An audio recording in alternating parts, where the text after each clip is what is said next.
we're back, guys. It is a Thursday morning. Got a busy day today. Got some meetings for a commercial I have to shoot later today.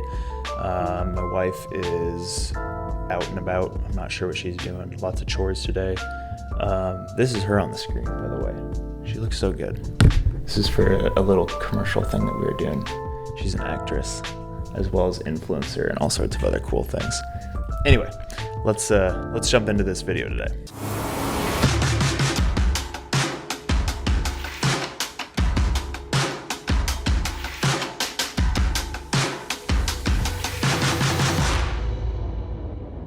Hey guys, welcome back to the channel. Today we're going to be talking about 3 ways to make your interview setups more cinematic. As you can see, I have socks still because I still have not found my dead cat. If you don't know me, my name is Ryan Luth. I'm a filmmaker based out of Orange County, California, and I run a production company called Luth Productions. But yeah, without further ado, let's get into it. Let's talk cinematic interviews. First off, I know that term gets thrown around a lot loosely on YouTube, so let me just clarify the difference between just a normal shot and what it takes to make something cinematic.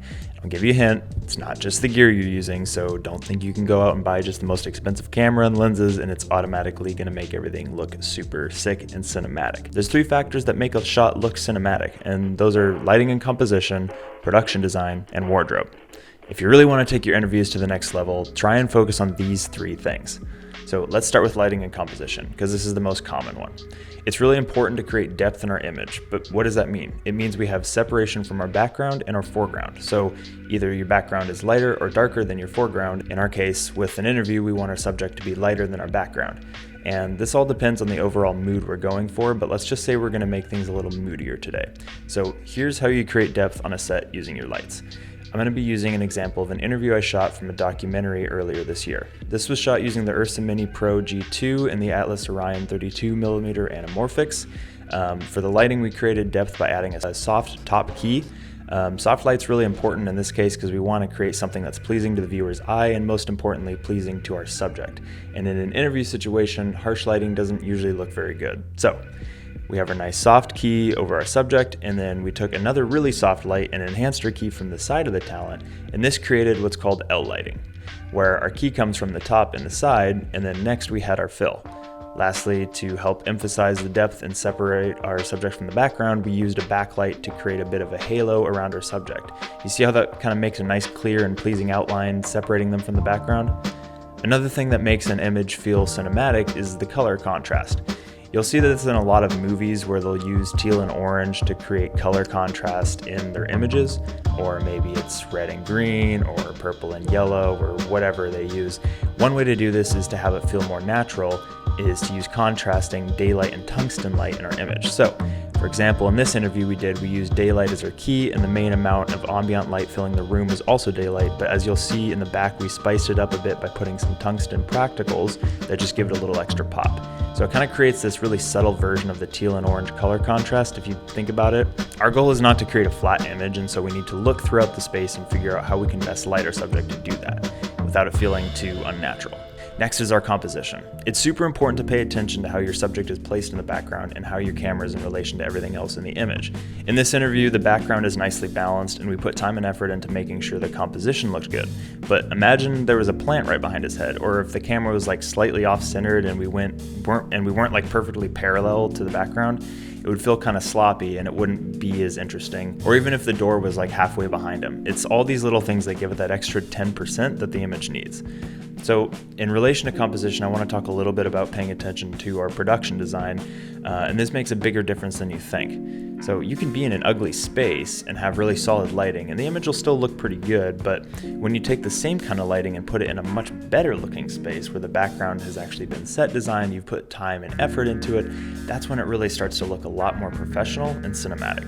It really makes a big difference. We want to create a world for our audience and add more to the space and the ambiance that our subject is living in our frame. So that means placing some houseplants somewhere. Maybe it's putting a lamp in the corner, hanging some paintings up, putting a chair or a table off in the background, maybe some books on a bookshelf, and also having things in the foreground too. That's super important as well.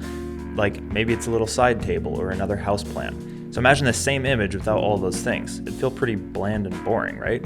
If you look at any big film or movie and pay attention to the background of the shots, you'll notice they all have a lot of thought put into the spaces and the sets that the subjects are in. So we want to take the same approach with our interviews to make them feel more cinematic, to really create a space that fits well with our subject and our lighting, and complements the image nicely. Lastly, wardrobe is super important too. Imagine if I took this same interview and had our subject wearing a bright neon green shirt. That would look horrible. Or even like a bright red one or a tan colored shirt, he'd blend right into the background. Make sure you put thought into what your subject is actually wearing. There's been plenty of times I've completely forgotten this one, and it's easy to miss this. So there's a reason we chose blue in this case for the interview, because it's a color that contrasts well with our background. There's a lot of tan and orange vibes kind of happening in the space, so by having our talent wear a light blue, neutral colored shirt, we help create depth and have them stand out from the background and create a nicely balanced image. You also want to make sure your talent is wearing something that suits them too. For example, an interview with like a fitness trainer probably wouldn't be wearing a business formal suit for a shot, whereas like a corporate interview with a company's CEO, that might be more appropriate. And then also having your talent wear a wardrobe that like fits their personality too.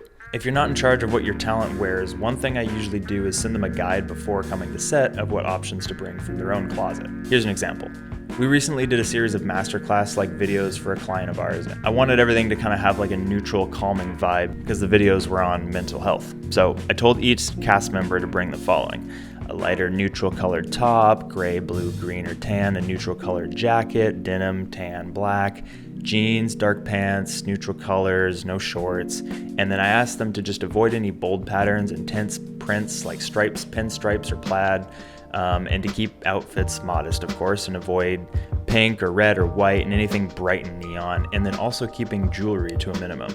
You'll notice that because if they have a lot of bracelets or something, you're gonna hear them in the mic and it's gonna be really distracting for the sound. So these are some of the final shots we got, and I think they turned out pretty well.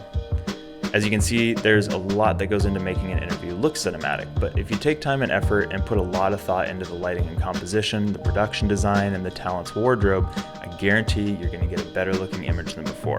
Thanks again for watching, guys, and I hope these tips helped you. If you guys have any other tips you'd recommend, comment them down below. I would love to hear your thoughts. As always, consider hitting that subscribe button, give this video a like or leave a comment, and I look forward to seeing you all in the next one. Cheers.